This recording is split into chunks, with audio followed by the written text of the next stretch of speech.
morning. Good morning. Good morning. So today, well, the other day, I started actually a new position at my work. And so as a result of that, I have a new boss. And my previous boss is very bodhisattva-like, I'd say. He's a very compassionate, empathic person, very easy to work for. And my new boss, I have known in other capacities for a while, but not as a boss necessarily, so I didn't really know what to expect, and I'm still kind of figuring it out because I've only been doing this new job for 3 weeks or so. And I guess about 1 week into it, I got this email on a Saturday night that kind of made me not feel very good. We had this discussion, I think, on a Friday about a particular project, and we had kind of decided what direction to go with that project, and then it just so happened that one of the outside people involved with that project emailed me, and I updated that person on the meeting that we had. But then this email that I had gotten from the boss sort of contradicted what we had talked about and seemed to kind of negate the things that I had written to this other person. And so, I immediately fell into this kind of state of, I don't know, dukkha. And, partially I felt unsure of myself, did I do the wrong thing? Part of it was, I don't think he should have handled it that way. That wasn't a good way to go about it. And then immediately I'm like, well, how do I escape from this situation? Maybe I shouldn't have done this job. Maybe I should just go back to practicing sort of traditional Buddhist practice and not doing this job. I don't know, I probably was doing this for like an hour or something. And then it was the evening, and I decided to take a bath. So, if you live in Japan for any length of time, you come to appreciate baths. And sometimes when I'm in the bath, I like to read. So I was like, I should read some Buddhist stuff. Maybe that'll make me feel better. And I had just gotten this collection it's very popular. Maybe a lot of you already know it. It's called In the Buddha's Words. It's a collection of Pali suttas translated by Bhikkhu Bodhi. And it's sort of laid out in a way that, takes this big body of literature and kind of puts it in a progressive framework. So it sort of starts with the most basic stuff and kind of works up to maybe more advanced principles. And so chapter 1 or 2 or something was like, living in a difficult world or something. And I was like, okay, let's pick something from here. I read a couple of them. I think this was maybe the second, and it's called, in his translation, The Dart, or The Darts. So the name in Pali is Sallasutta, and it's translated differently depending on the author, so I looked at a few different translations. Some people say dart, some people say arrow, some people say thorn, and then I looked up the Sanskrit equivalent, which is shalya, and it said all of those things, plus like lance and spear, and then anything that is sharp and inflicts pain. So take your pick, I guess. So I'd like to just read through this sutta first, and then we can kind of come back and talk about it a little bit. Okay, so it's not super long. Bhikkhus, the uninstructed worldling feels a pleasant feeling, a painful feeling, and a neither painful nor pleasant feeling. The instructed noble disciple, too, feels a pleasant feeling, a painful feeling, and a neither painful nor pleasant feeling. Therein, bhikkhus, what is the distinction, the disparity, the difference between the instructed noble disciple and the uninstructed worldling? And then the monks in the audience respond, Venerable Sir, our teachings are rooted in the Blessed One, guided by the Blessed One. Take recourse in the Blessed One. It would be good if the Blessed One would clear up the meaning of this statement. Having heard it from him, the bhikkhus will remember it. Then listen and attend closely, bhikkhus. I will speak. Yes, venerable sir, the bhikkhus replied. The Blessed One then said this. Bhikkhus, when the uninstructed worldling is being contacted by a painful feeling, he sorrows, grieves, and laments. He weeps, beating his breast, and becomes distraught. He feels two feelings, a bodily one and a mental one. Suppose they were to strike a man with a dart, and then they would strike him immediately afterwards with a second dart, so that the man would feel a feeling caused by two darts. So too, when the uninstructed worldling is being contacted by a painful feeling, he feels two feelings, a bodily one and a mental one. Being contacted by that same painful feeling, he harbors aversion towards it. When he harbors aversion towards the painful feeling, the underlying tendency to aversion towards this painful feeling lies behind it. Being contacted by painful feeling, he seeks delight and sensual pleasure. For what reason? Because the uninstructed worldling does not know of any escape from painful feeling other than sensual pleasure. When he seeks delight and sensual pleasure, the underlying tendency to lust for pleasant feeling lies behind this. He does not understand as it really is the origin and the passing away, the gratification, the danger, and the escape in the case of these feelings. When he does not understand these things, the underlying tendency to ignorance in regard to neither painful nor pleasant feeling lies behind this.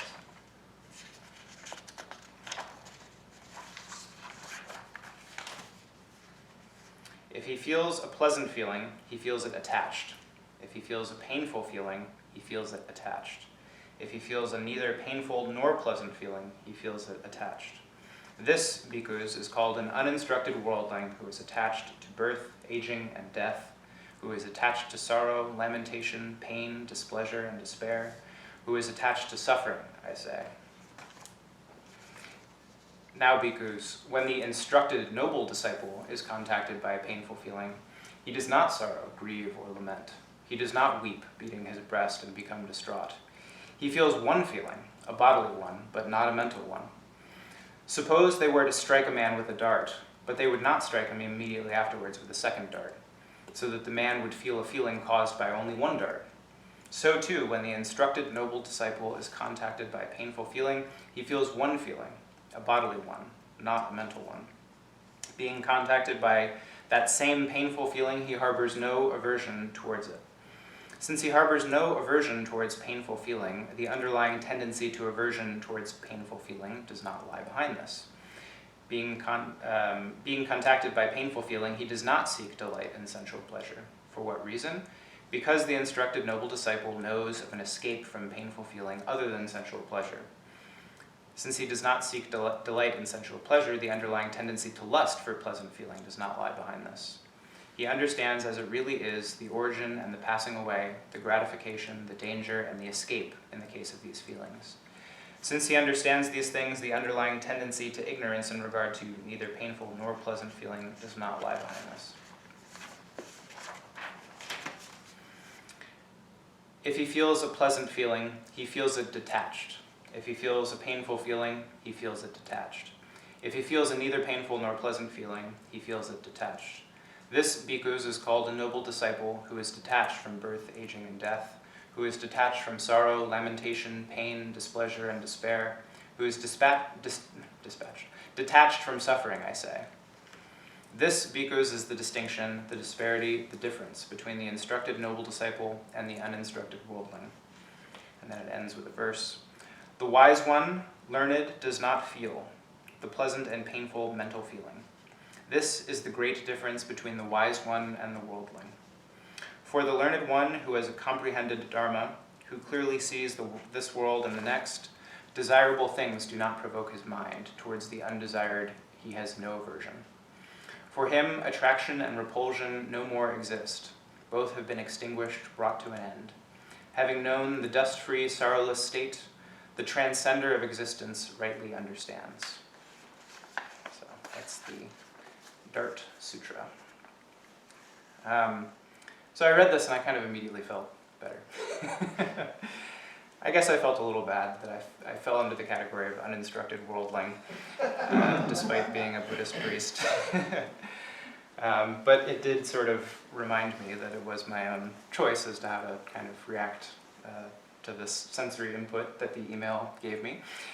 And, I just sort of decided it's hard to know what exactly was going on in his mind when he sent this, and maybe I'm, taking it out of proportion. And it was kind of funny because the way that it worked out, the next day, or I guess it was 2 days later, came into work, he didn't say anything about it, he seemed like a perfectly good mood.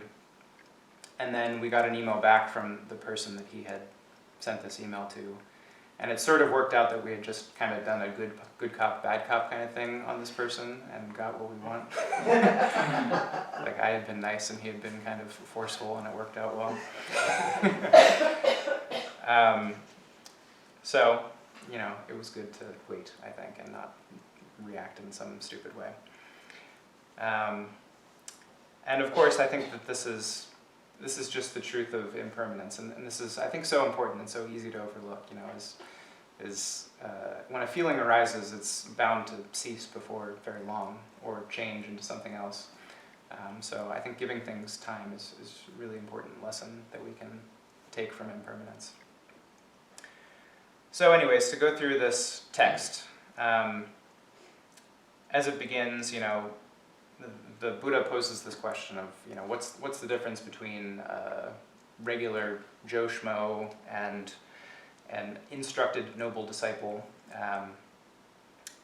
given the fact that both are subject to, feeling things that are both pleasant, unpleasant, or neutral.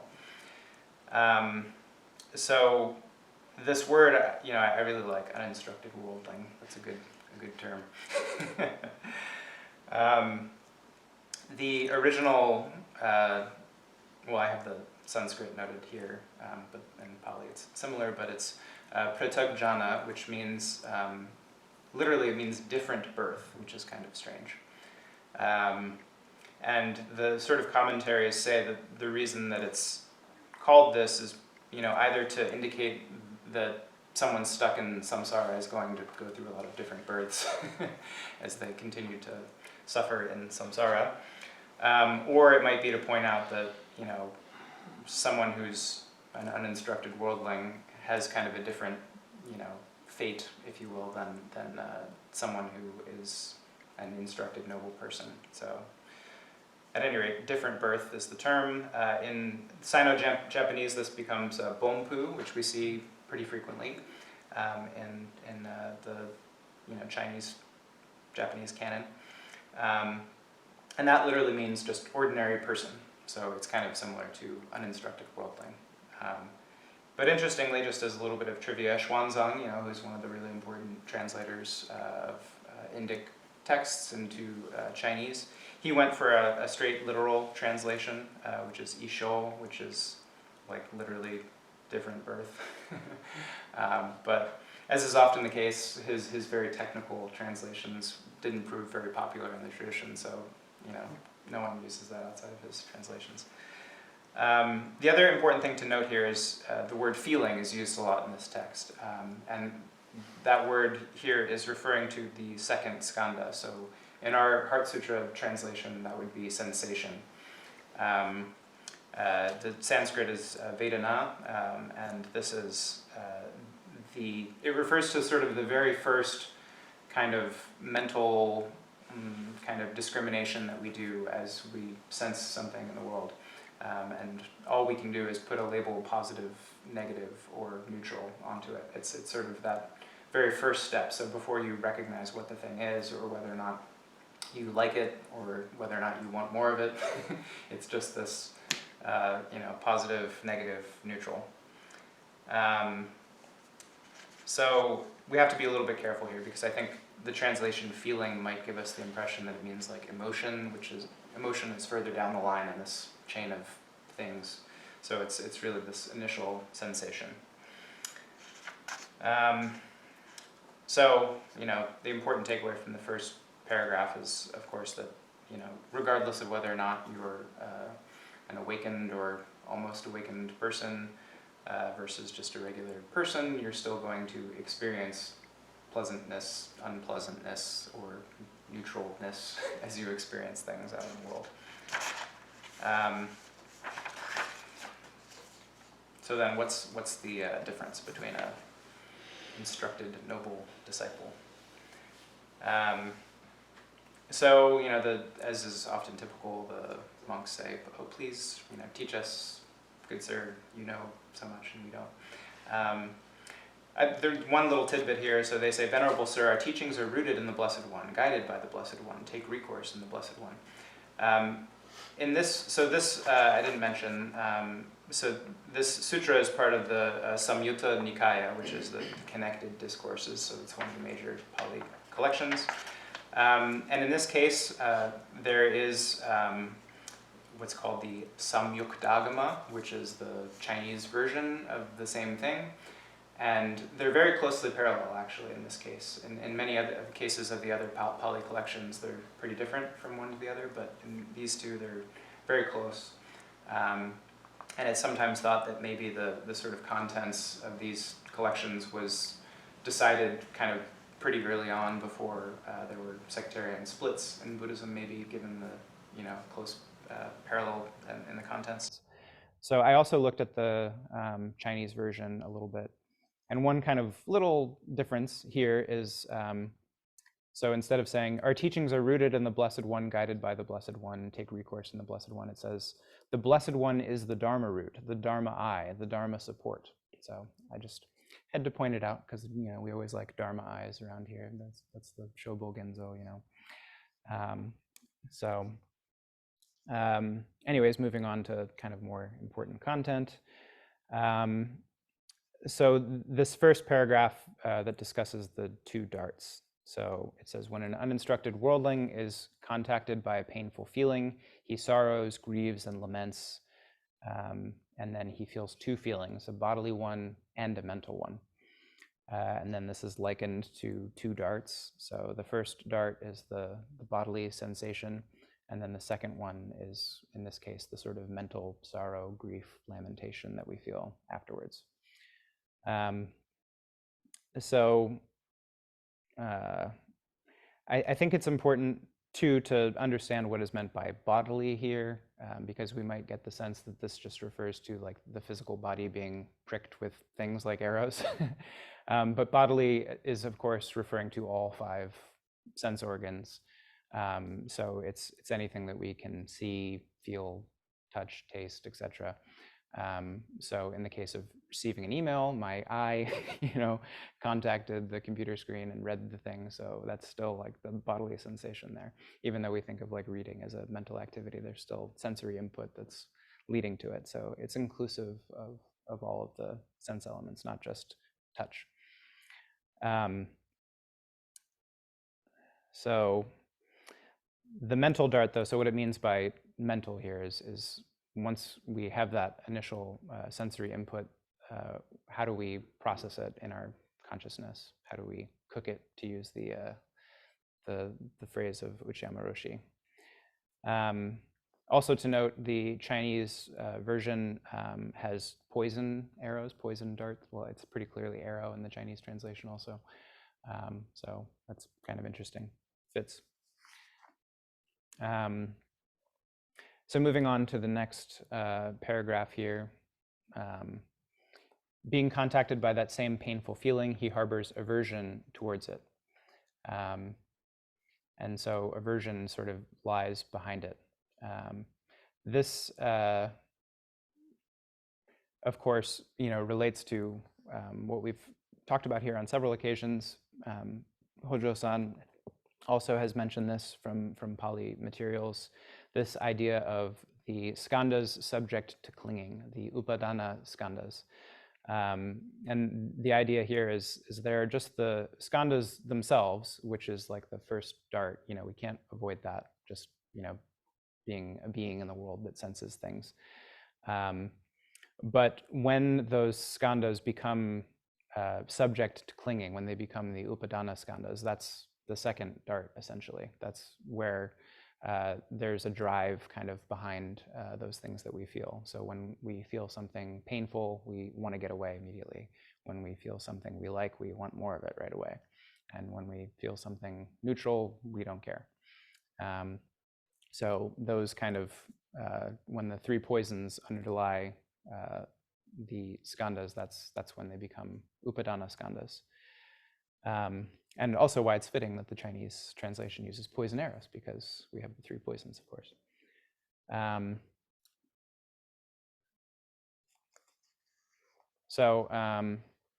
Then the text goes on. Being contacted by painful feeling, he seeks delight in sensual pleasure. For what reason? Because the uninstructed worldling does not know of any escape from painful feeling other than sensual pleasure. So when we experience something that we don't like, we want to counteract that with something that we do like. So like in the case of my email, I wanted to take a bath, get away from the suffering I was feeling as a result of this email. And I wanted the sort of relaxing pleasure of taking a bath. And of course, this can be done in less healthy ways than that, I guess. I think taking a bath is fairly healthy. But we can turn to drugs or alcohol or other things maybe that aren't so good in terms of masking those aversions that we have. And of course, once we're seeking delight in sensual pleasure, then the sensation has become characterized by greed, by lust. So we're lusting after the thing. So again, it's an upadana skandha. And then there's this line here, and we're going to spend a little bit of time on this because it's, I think, for me at least, reading through it, I think that this sutta is pretty straightforward. It's kind of easy to understand, but this one line, I think, is a little bit enigmatic. So, he does not understand as it really is the origin and the passing away, the gratification, the danger, and the escape in the case of these feelings. So what does that mean? This phrase comes up fairly frequently in the kind of sutta literature. And when I saw this, I remembered, Hojo-san reading from one of these suttas and that phrase being in there. And I was like, oh yeah, I remember that kind of, but I don't exactly remember what it means. But fortunately, Bhikkhu Bodhi's collection had a note, and it actually went, so each of the little sections that he has in this book, so like living in a difficult world, that one has like a introductory text where he kind of talks about how the suttas that he's going to include are connected to one another and so forth. And so this note just refers you to one of his introductions later on in the book where he talks about this kind of at length. He says, Bhikkhu Bodhi, these 5 terms, so that is the origin, passing away, gratification, danger, and escape. So these 5 terms constitute a major pattern for contemplation in the Buddhist tradition. The first 2, the origin and the passing away, simply point to the characteristic of impermanence. That is, that everything arises and passes away. So that's pretty straightforward. And of course, that applies to everything in the world. On the triad of gratification, danger, and escape, he says, so to help us transform our understanding and deepen our perspective on the world, the Buddha offers us 3 standpoints from which we can appraise the values by which we order our lives. These 3 standpoints can also be thought of as moments or steps in an unfolding process of insight that starts from our common sense attitudes and moves strategically towards higher knowledge, enlightenment, release, etc. So these 3 moments, gratification, danger, and escape, are spelled out in another, and in this case, very brief sutta. So I'll just read this really quickly. He says, the Buddha says, before my enlightenment, O monks, while I was still a bodhisatta, it occurred to me, what is the gratification in the world? What is the danger in the world? What is the escape from the world? Then it occurred to me, whatever pleasure and joy there is in the world, this is the gratification in the world. So pleasure and joy, those are the things that make up gratification. that the world is impermanent, bound up with suffering, and subject to change. This is the danger in the world. So impermanence, the fact that we latch on to things and we want them to stay just the way they are, but they're inevitably going to change. That is the source of danger. The removal and abandoning of desire and lust for the world. This is the escape from the world. So that's essentially nirvana is the escape. So long, monks, as I did not directly know, as they really are, the gratification, the danger, and the escape. For so long, I did not claim to. I did not claim to have awakened to the unsurpassed perfect enlightenment in this world with its devas, Mara and Brahma, and this population with its ascetics, Brahmins, its devas, and humans. So he's saying until he had this insight about gratification, danger, and escape, he couldn't say that he was truly awakened. And then he says basically that again. But when I directly knew all this, then I claimed to have awakened to the unsurpassed perfect enlightenment in this world. The knowledge and vision arose in me, unshakable as the liberation of my mind. This is my last birth. There is now no renewed existence. So this is thus marked as an important realization on behalf of the Buddha.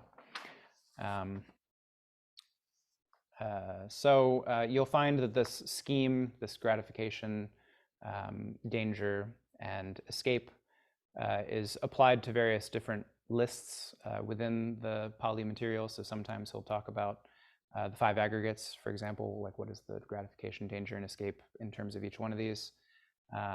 There's another sutta where he talks about the senses in the same way and so forth. So Bhikkhu Bodhi continues in sort of commenting on this. So he says, in advancing systematically through this scheme, one begins by recognizing the indubitable fact that such worldly phenomenon as sense objects, forms, and feelings give us some degree of gratification. This gratification consists in the pleasure and joy we experience when we succeed in fulfilling our desires. So pleasure and joy pleasure is sukha, so the opposite of dukkha, and joy is somanassa. I don't know if the soma there, you might be interested. Maybe the soma is related to the sort of mythical Indian soma, I don't know, but I thought that was interesting. Once we acknowledge this fact, we can then probe deeper by asking whether such pleasure and joy are entirely satisfactory. So is this gratification really all that gratifying? If we address this question with utter honesty and a dispassionate frame of mind, we will realize that such pleasure and joy are far from satisfactory. To the contrary, they are saddled with drawbacks and defects ranging from the trifling to the catastrophic. Defects that we perpetually hide from ourselves so that we can continue unhindered in our quest for gratification. So we really just get stuck on the gratification part and can't see past that. So it's important to recognize, that yes, like things do create pleasure in our lives. But the next step in insight is really important. Like, how far does this really take us? And the answer that the Buddha gave and that Bhikkhu Bodhi is repeating here is only so far. And sometimes it can lead us into pretty deep trouble. So this is their danger, the second moment or step of observation. The most pervasive danger lurking behind the innocent facade of our worldly pleasures is their inherent nature of being impermanent, bound up with suffering and discontent and subject to inevitable change and decay. And then he says here, the third moment, the moment of escape, follows from the second. And he clarifies that, often we think of escape as being sort of a bad thing. When I, was talking about the email, I was talking about how I wanted to escape, from my job, maybe. But that's, of course, not the kind of escape that he's talking about here. So escape is not escapism, a word that implies an anxious attempt to avoid facing one's problems by pretending they don't exist and losing oneself in distraction. So that's what I was doing. True escape is quite the opposite. The sanest, most rational, most judicious course of action we can take when we accurately recognize a genuine danger. So when there is a real danger, it's not escapism to, move out of the way of the car that's about to hit you, or to, get out of the bear enclosure that you found yourself in, or something like that. That's not escapism. That's simply rational escape. So he says, much the same is that it is our search for an exit from a burning building, our visit to the doctor when we're beset by a persistent fever, our decision to give up smoking when we understand how it jeopardizes our health. Once we see that the objects of our attachment are flawed, beset with hidden dangers, we then realize that the way of escape lies in dropping our attachment to them. This is the removal of desire and lust, the abandoning of desire and lust referred to in the texts. And then finally, he notes here that, and maybe you picked up on this, but these three things, the gratification and danger and escape, are quite similar to the Four Noble Truths. Commentators, of course, in the tradition have commented on this. So gratification implies the second noble truth for pleasure and joy arouse craving, the origin of suffering. So the origin of suffering is craving. So we can, see that is obviously related to this gratification. That's why we crave after things. Danger is the truth of suffering itself. So the fact that, we are subject to suffering in this life is a dangerous situation to be in. And finally, escape is the truth of the cessation of suffering and also implies the Noble Eightfold Path. So the escape is the Noble Eightfold Path.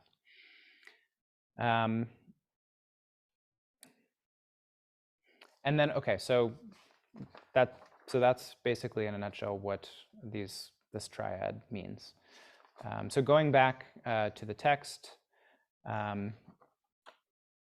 so it says he does not understand as it really is the origin and the passing away, the gratification, the danger, and the escape in the case of these feelings. And then finally, so it's said, what happens in the case of a painful feeling, what happens in the case of a pleasant feeling.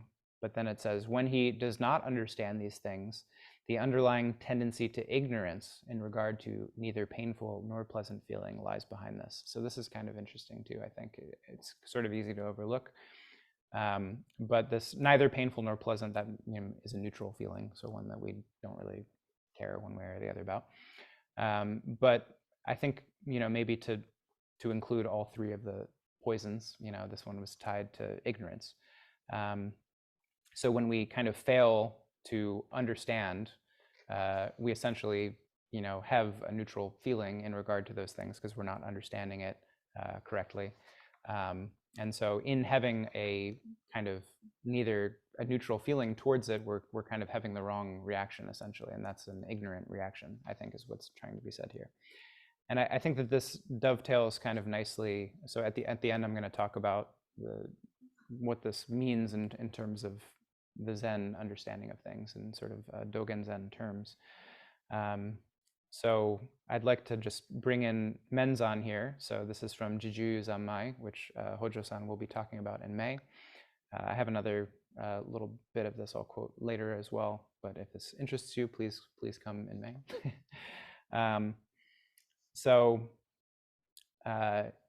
This last line about ignorance and a neutral feeling sort of seems to imply that we should actually be having a painful feeling when we realize that we've been kind of misjudging things, which seems a little bit counterintuitive because you wouldn't think that we would want something to be painful. And this kind of reminded me of Menzan and the way he talks about sort of transforming the three poisons for use in our practice. So the three poisons of greed, anger, or aversion, and ignorance. So he says, we must closely examine the human mind. The human mind manifests as anger, ignorance, and greed. These three poisonous minds may be divided into good and evil. When they work in evil ways, anger brings about hell. Ignorance brings about the realm of animals, and greed brings about the realm of hungry ghosts. When they work in good ways, however, anger brings about the realm of the Ashura. Greed brings about the realm of human beings, and ignorance brings about the realm of heavenly beings. So those, of course, are the six possible rebirths. And in the tradition, being in hell, obviously, being a hungry ghost and being an animal are bad. Being a human, a heavenly being, or an Ashura, which is sort of like sometimes translated as Titan or fighting spirit, is preferable. Of course, heavenly being is the best, but all three are considered good compared to the other three. And I'll come back to this a little bit, but the point being is that we can actually use greed in a good way if we have greed for the Dharma, greed for helping others. If we have aversion to doing things badly in the world. Aversion to not practicing, we can kind of transform it in that way. Or ignorance of ignorance rather than ignorance of sort of the correct view of things, having ignorance of the wrong view, like turning things around in that way. So it just sort of reminded me of that a little bit in the way that it was kind of implied that we should have a negative feeling towards something to inspire us to practice. Okay, so where was I? Okay, so coming back to the root text here, I wrote this as like the text and then like my notes on it and then like additional things that I quoted inside of it. So I'm kind of getting lost in indentations a little bit, but so coming back to the main text. If he feels a pleasant feeling, he feels it attached. If he feels a painful feeling, he feels it attached. If he feels a neutral feeling, he feels it attached. This, bhikkhus, is called an uninstructed worldling who is attached to birth, aging, and death, who is attached to sorrow, lamentation, pain, displeasure, and despair, who is attached to suffering, I say. So what's interesting here, I think, is what the word is for attached in the root text. So normally when we hear attached, it's kind of like a loose translation of the words like tanha or upadana that we talked about before, so craving, clinging. Actually, tanha means like thirst, literally, and upadana means fuel, so like something that fuels our desires, basically. But this word that's used here is samyutta, which means like yoked together or connected, and interestingly is very closely related to the word used to describe this collection of texts. So the Samyutta Nikaya is the connected discourses. Sometimes it's called the yoked discourses. So this Samyutta is like basically the same, different orthography, I guess. And let's see. So in this case, it's a very literal attachment. It's like the thing is like physically kind of stuck to you, like it's there and you can't get it off. So it's not so much that you're attached to the thing, like you're chasing after it necessarily, although that is part of it, but like literally you can't get it off of you, like it's stuck to you.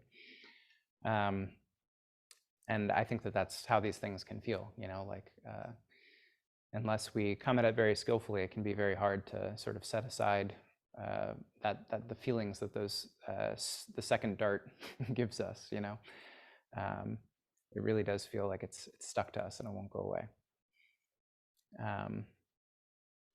So the next part of the text, of course, kind of flips everything and gives it, instead of the perspective of the uninstructed worldling, we get the take from the instructed noble disciple.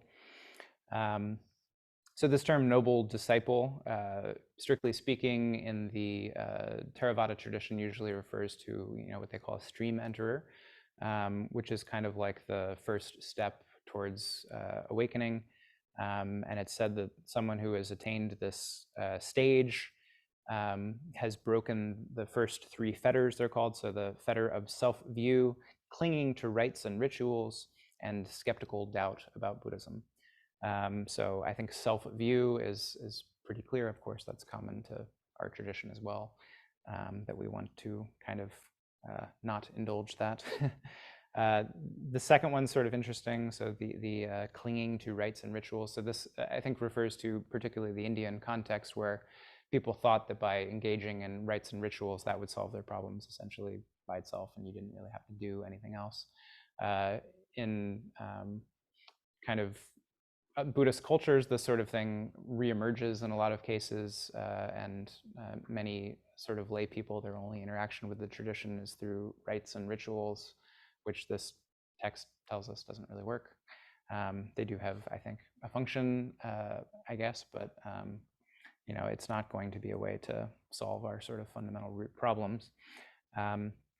And then finally, the fetter of skeptical doubt about Buddhism.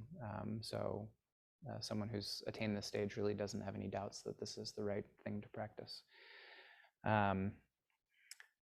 So at any rate, that kind of in a way doesn't matter. I think the distinction is pretty clear. We've got like sort of the normal person and the sort of maybe like more hypothetical awakened type being to contrast us normal folks against. And the point being is they're still, subject to feeling. It's not like they don't feel. It's simply that they have cultivated a way to react differently to that sensory input.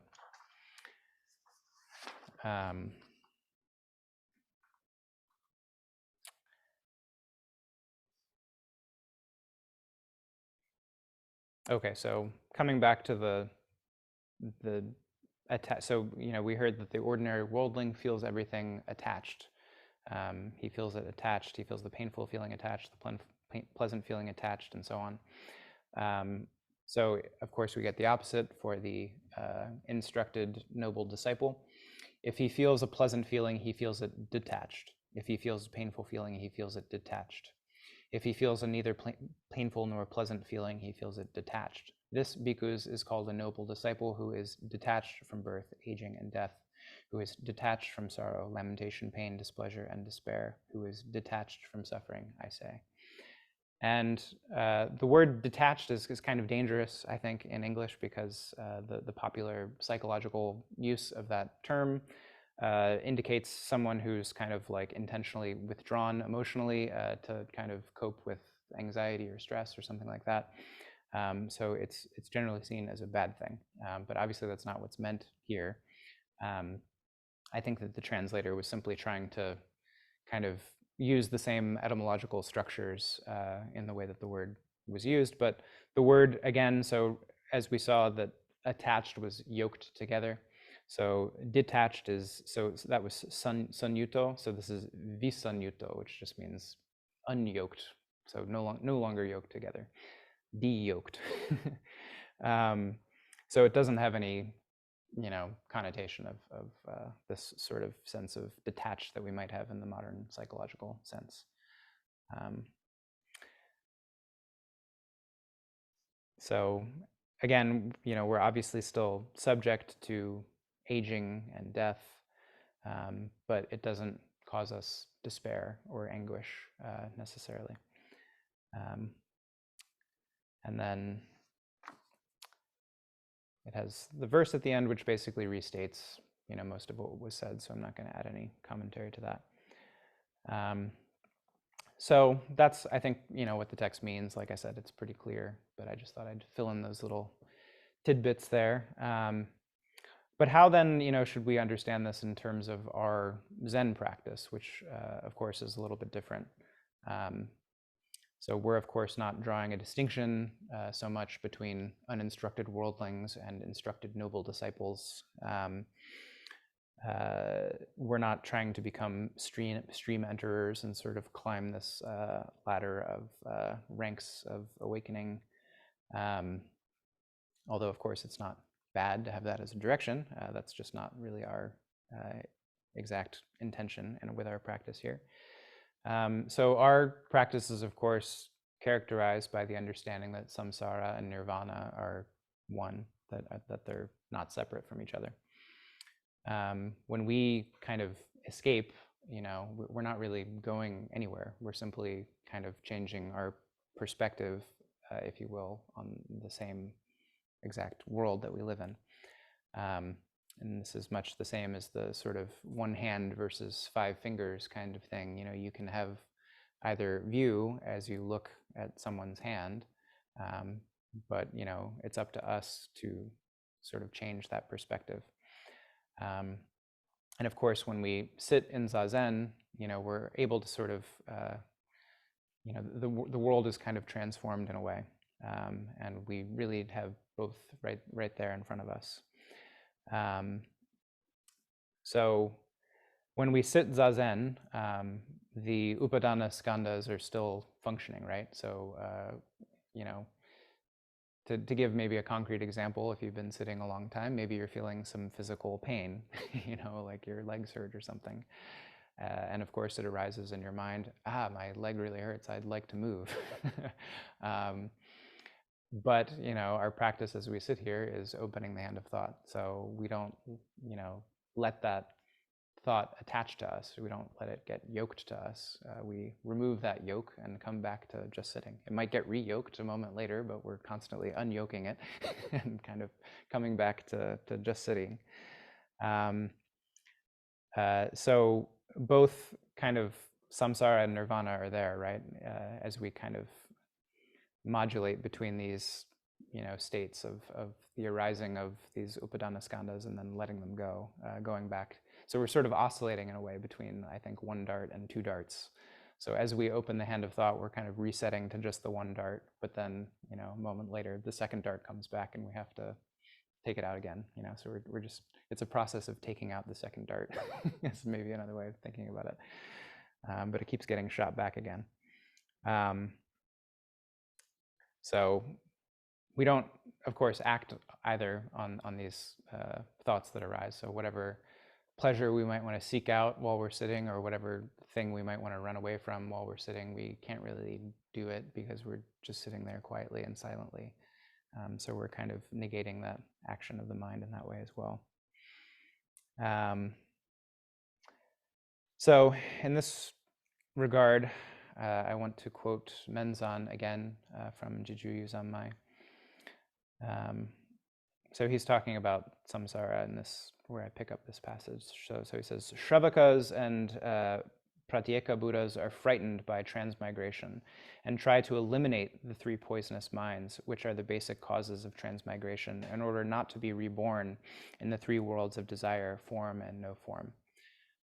So a Shravaka is a term that's used basically to refer to, like an early, basically someone who would like these suttas, I guess. So it literally means like someone who sits and listens to the Buddha. Sometimes it's translated as auditor, which is kind of weird, but I guess they wanted the listening component of the thing in the translation. So it's kind of synonymous with Hinayana, so like the sort of lesser vehicle of just sort of listening to the teachings of the Buddha and then getting awakening for yourself without necessarily helping other people. And then a Pratyeka Buddha is someone who attains awakening on their own without any connection to a community. So he says that they're frightened by transmigration. They try to eliminate the three poisonous minds. So of course the text that we just read, was basically saying that we should try to, eliminate the upadana skandhas. So the effect that these will have on us should be gotten rid of. So they call this, the Shravakas and the Pratyeka Buddhas, they call this departing from life and death. But this is not the same as being free from life and death, as in the emancipation of the Tathagata. So this is the escape here. So it's an argument of what does escape mean? So he's saying that, even if you do manage to remove all of these the three poisons, that's still, if you remove yourself from samsara, it's not true escape. It's not the escape of a Buddha, the emancipation of a Buddha. The way of great bodhisattvas is different. The basis of transmigration is nothing other than our own mind. Therefore, when we clearly illuminate our mind and realize that this mind is nothing but a phantom, and that we cannot grasp the mind by thoughts or discrimination using concepts such as existence or non-existence, we no longer try to either annihilate mind nor nurture it. Instead, we simply illuminate it without adding thoughts or discrimination. So this is essentially zazen that's being described, right? So we're not, as we sit zazen, we're not trying to eliminate anything. Our goal is not for that second dart to stop piercing. It's simply to, moment by moment, come back to just sitting, come back to just the one dart, even though the second dart's always going to be coming. We simply, so when we just illuminate our mind without adding thoughts and discrimination, the three poisonous minds of anger, greed, and ignorance also have the nature of being dropped off, that is, of being beyond discrimination and being ungraspable. The three poisonous minds are not a bit different from the dharma body of the Tathagata. So He, of course, uses Dogen's famous line of dropped off. So when we do zazen, we're dropping off body and mind. That doesn't mean that our body and mind are gone, of course. And in the same way, greed, anger, and ignorance are dropped off in zazen. They're still there, but we're not engaging with them in the same way. However, when we get up from zazen, we still have to be careful about the second dart, because we're not necessarily always taking it out in the same way as we are when we do zazen. So just because we practice zazen and we open the hand of thought as we sit, doesn't mean that when we get up we can kind of forget about practice and that somehow we'll be shielded from this second dart. Instead, we have to continue moment by moment to sort of bring our zazen mind into our life, to do what I failed to do in that moment when I received this email, and to really sort of reflect and bring the zazen mind and just sort of open the hand of thought. Do I really need to dwell on this? Can I come back to sort of just living my life right here and now, and see how this unfolds without obsessing over it? So zazen teaches us to understand that the second dart's power is sort of up to our practice. We don't need to let its effects take hold of us. We can always open that hand. We can always pull out that second dart, even though it might come back. So no excuse not to practice. Just because we do zazen, we still need to practice in the real world too. So that's all that I have for this morning. Are there any thoughts or questions about these poisonous arrows? Well, I think you raise a really interesting and important point about ignorance. That sometimes ignorance is positive, helpful, sometimes ignorance is not. I think we tend to look at ignorance and think, well, that's always bad. I should always get rid of ignorance. There's no time where we should ever encourage ignorance, and yet we know in this tradition, sometimes ignorance is I don't really understand how the world works, therefore I'm setting myself up for suffering, right? My expectations are real. But there's also the ignorance of non-discrimination. Right. It says I'm not going to choose to fall down the rabbit hole of picking and choosing a preference and lighting that fire and all of that. So I think we have to be careful when we're reading around in the tradition to know which ignorance we're looking at, which I think is one of the points you're kind of making there, right? It's like when we encounter that ignorance, which side, right? So I think you've reminded us of something crucial, which is greed, anger, and ignorance don't go away. So how do we turn that for good? How do we use the three poisons to transcend the three poisons? Which is always a helpful reminder. How do we? So if the three poisons don't go away, and we know from the First Noble Truth, human life is characterized by suffering, we're never going to get rid of it. So how do we turn it? Right? And not in a way which is about, am I not a wonderful bodhisattva practitioner for turning it? There's so many potential rabbit holes there. So I think you've opened up something really interesting for us today. Thank you. Yeah, and I think too, it's important not to negate the original message of the text. I think that the way that we approach it is, of course, a little bit different. But I think you wouldn't go wrong by trying to just sort of maybe reduce the effects of those of the second dart as well. And I think that that is, as is often the case, I think the two traditions are sort of talking about the same thing from a different angle, perhaps. So I think when we do zazen, it's giving us this teaching essentially in a ineffable sort of way with a different framing. But I think the important point is to, for us, is to not get complacent with our practice and think that just because we show up to the zendo on Sundays or a certain number of mornings, that that's all we have to do. We have to take what zazen shows us and practice it in our daily lives, I think. Well, zazen, work and study, right? Yeah. The dart metaphors bring up some interesting points. Pun intended. When when I went into residential Zen training in Los Angeles, my motivation was not Buddhism. My motivation was that earlier on I got severely ill and hospitalized, and I was on a lot of heavy medication from what wound up being Still's disease, which is kind of arthritis. So I was in a hell of a lot of pain when I went to Zen practice. So my goal was to find some way of coping with pain, because the medication was not doing enough, and I had to take more and more, and it was becoming toxic. So I was looking for pain relief. You took a bath, and I took Zen.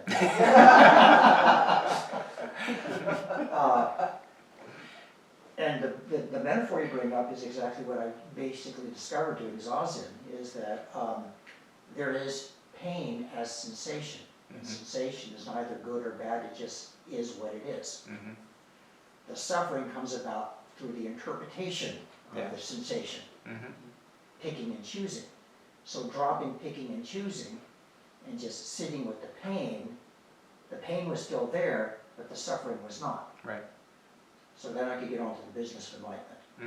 But it also reminds me of something that Thap Dun Tan says, that it's not impermanence that causes suffering, it's the wish for it to be different. Right, yeah, exactly. And that's I think a really important point, is impermanence itself is, I think, often a good thing as long as we can work with it. It's again this idea of transforming. So like I was saying with, this email that I received, and I found that this has come up a lot for me, is like, if we can embrace impermanence a little bit, often the problem will solve itself. It's sort of grasping it as something that's going to be permanently with it. You feel like you're yoked to this problem and it's never going to go away, but just on its own, in many cases it will. So I think working with impermanence and understanding that it's our resistance to impermanence that causes suffering, or the fact that we simply think that things will be permanent, those kind of two sides working together can cause us so many problems. So I'm glad to hear that it was helpful for you. And I think that's similar too to our, when we do sesshin, I think there's a lot of physical pain associated with sitting sesshin. But the sort of way you get through it is by being able to become comfortable in discomfort, which I think is much what you're describing. Except in this case, we're kind of inflicting the pain on ourselves. Yes. Earlier on, you mentioned about that sensation, the second skandha, is not exactly a feeling, right? Could you maybe say a little bit more about how the feeling develops in that process? Sure. So the skandha, sensation, perception, formation, consciousness. So sensation is when, like I said, the sort of initial input where you label it positive, negative, or neutral. Perception, let's see, and I always mess this up, but I think that's where you basically take that and kind of put a label on it. So, like, I don't know, let's say you're getting hit by an arrow, so the initial sensation is unpleasant, and then the perception is, arrow in my chest. Sensation, perception, formation is like kind of volitional. Sometimes it's translated as like volitional action or something like that. So when we associate that sensation and perception with something that we want or don't want, so that's kind of where that like upadana part kind of starts functioning for real. So that would be at the point when after we've realized that we've been struck with an arrow in the chest, and then we, immediately are like, I absolutely do not want this here, and I'm going to try to remove it, and I'm going to, depending on, you could react in different ways, depending on your upbringing. Maybe you were trained in the circus to, take arrows, and it doesn't bother you as much, but for most people, you're going to have a particular kind of obvious reaction to that. And then finally, like consciousness is sort of like a catch-all for kind of how things function purely like in the mind, kind of taking that input and then processing it. So, you know, we have the five physical senses, and then we have the sixth mind sense and mind consciousness. So the fifth skandha of consciousness kind of refers to us, you know, taking this information from the real world and then like kind of, you know, sloshing it around in the mind is kind of this continuity of consciousness. So that's kind of a very rough, I'm sure. So in the example, say, let's talk about maybe the feeling of, let's say, fear. Mm-hmm. How does that develop? I mean, in that process, how does it, in that dynamic, how would that arise? Well, I think in the sort of understanding of Buddhist psychology, you know, maybe the first time that you, I mean, I guess assuming that you don't have any kind of innate programming, which I don't know if Buddhism ever considered that fact, maybe they do, but you know, you would have the initial sensation. Obviously, if it's something that you're going to be afraid of, it's going to be a negative sensation. You know, you'll put some label on that. You know, I don't know, large snake, and then your next action is going to be kind of dependent on your previous karma with that thing. So I think snakes are kind of an interesting example because some people are just, I mean, in this case, sort of innately afraid of snakes. Other people are not. So, but all things being equal, you wouldn't necessarily be afraid of a snake the first time you saw it unless it bit you, and then the next time you have that, go through that process, when you get to the volitional part, that part, you're gonna remember that you got bitten the last time and that you want to run away from the thing. So that's where the fear is kind of at that, the formation part, I think. So your reaction is fear, get away, you know. So I think that's kind of how they would say it works, although I'm not an expert in Buddhist psychology. Yeah. Are being built through the whole thing, right? Because you get to the point about I'm afraid of the snake. Do I kill the snake? Yeah. Run away from the snake? Mm-hmm. Do I tolerate the snake? Right there, we're making some choices about karma. Mm-hmm. So as you said, the first time you experience that, something happens, and the second time you build some karma, and the third time you build some karma. Now we're seeing this train rolling down the track, Mm-hmm. which makes letting go of that second dart so much more difficult. Yeah. Mm-hmm. You know? I mean, we can just see these things building and arising and sort of calcifying. Mm-hmm. And I think especially fear, which is so deeply held. Yeah.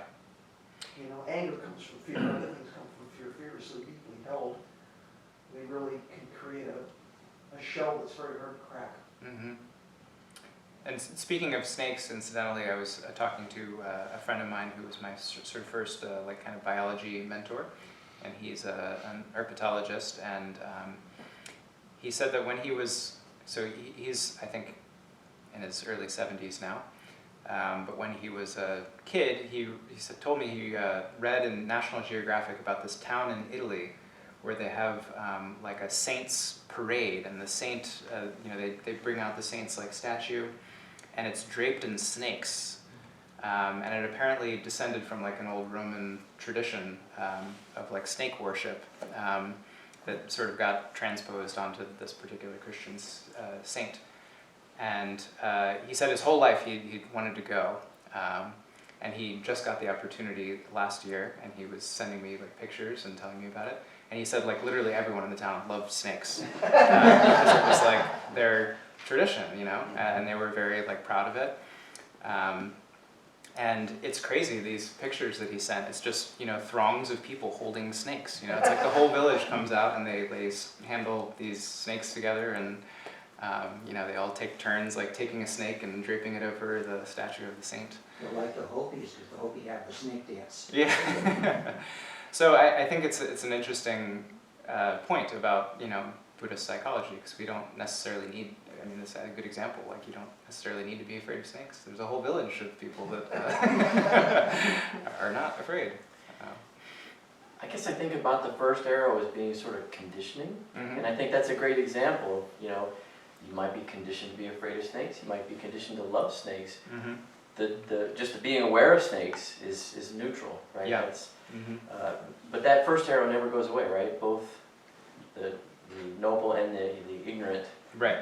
always have the first arrow. So it's telling me that first reaction that we have, that's Mhm. just something that you learned, your Mhm. body learned it, your mind learned it, Mm-hmm. and it's going to continue. Like people think Zen, oh, I'm Zen out, you know, like you don't react to stuff. Well, no, it's still anxiety. Everything still comes to visit. It's just we don't have to like yoke with it. Yeah. And say, Mm-hmm.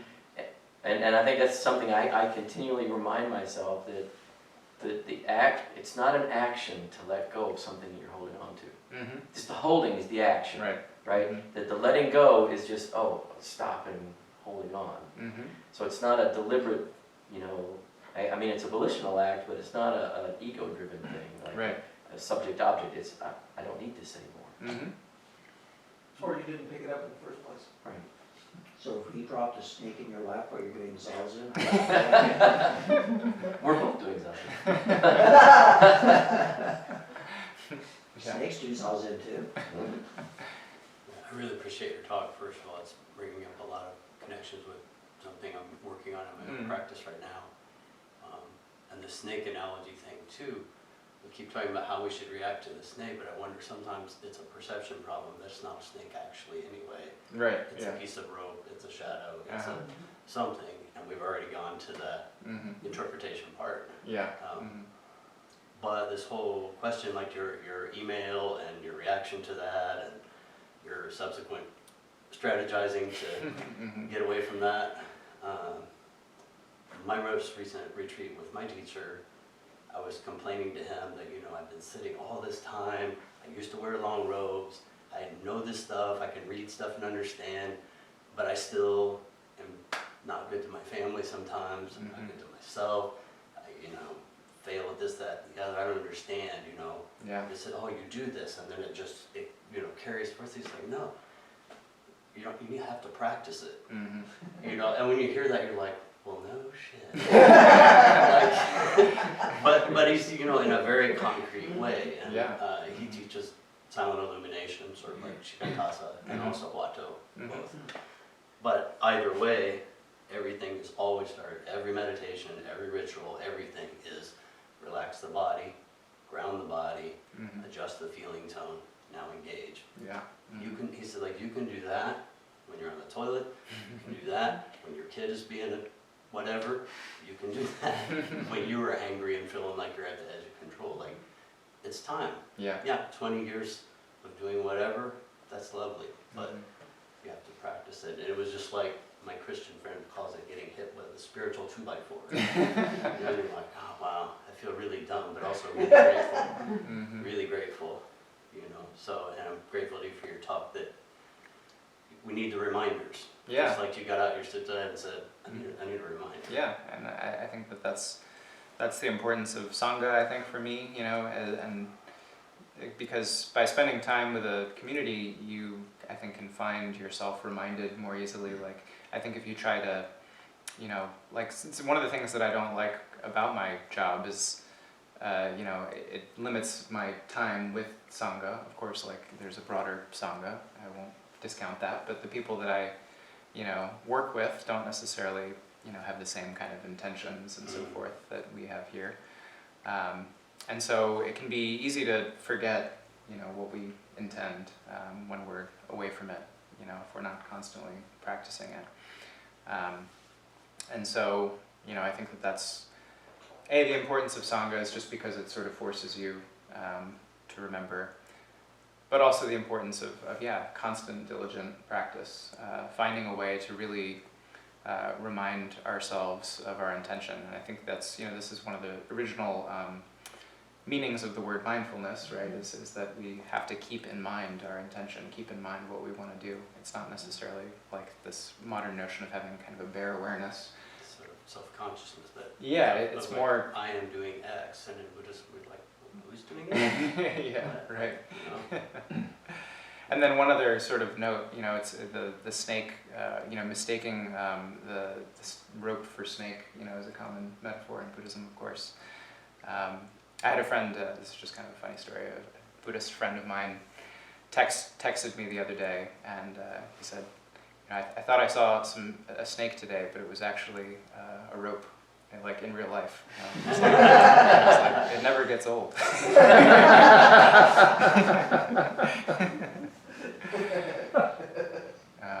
So anyways, yeah. But yeah, thank you for that. And I think that it can be easy, I think, in our practice to think that the zazen alone will do all the work for us. But really, it's kind of in a way, I mean, zazen itself, I think when we're sitting, it's sort of all-inclusive. But once we get up, it's up to us to sort of bring that with us, to bring it out into the world. It won't happen automatically. I think it can help a little bit, to temper our reactions to things just by virtue of sitting, but we really have to have some intention in bringing it into the world too. So. Maybe we should, go ahead, sorry. Okay, so kind of on this phrase of all-inclusive zazen. Mm-hmm. So this is a zazen question. So it was helpful to me to have this new metaphor of sort of opening the hand of thought as kind of plucking the second arrow again and again that comes back again. And you pluck, and it comes back, and pluck, and then it's not you plucking, but it happens. And this sense of kind of going back and forth between one arrow, two arrow, thinking, not thinking, or 5 fingers or one hand. So this kind of going back and forth, I feel like is one way of seeing zazen, but then it's also true that 5 fingers and one hand is the same. Mm-hmm. So can we also see one arrow and 2 arrow as the same? I mean, like, zazen includes both one arrow and 2 arrow at once, even though we're going back and forth between these 2 things. Yeah. What does that mean? Yeah, I'm reminded, and I don't remember very well the context, but I think Dogen, or maybe it's from koan, but saying something to the effect, of like when we see emptiness, then the world of form is hidden, and when we see form, the world of emptiness is hidden. Which doesn't mean that they're not both there at the same time, but I think that as limited human beings, I think it is difficult to hold both of those together. Although of course that's I think when we talk about the 5 eyes, the Dharma eye I think is supposed to be a melding of those 2, right? That we are holding both the perspective of emptiness and the perspective of the sort of regular world as it's normally experienced together at the same time. It's not the same as simply seeing. So the wisdom eye, would be only seeing emptiness. So maybe having the second dart removed, and the human eye, the flesh eye, would be having both darts in, I guess. And the Dharma eye is where somehow both are there at the same time. So I think that Dogen would say that when we are practicing zazen, we are cultivating that Dharma eye of having both sort of states at the same time. So I don't know if that's necessarily helpful, but sort of as a practical, maybe I think when you settle into it and your mind is kind of opening the hand of thought almost on its own. Like I think we experience, especially in sesshin. Maybe that's something closer to the Dharma eye, and you don't really have to, intentionally be pulling out the dart. you know, like you might have to be initially. So I don't know if that helps, but. Very helpful.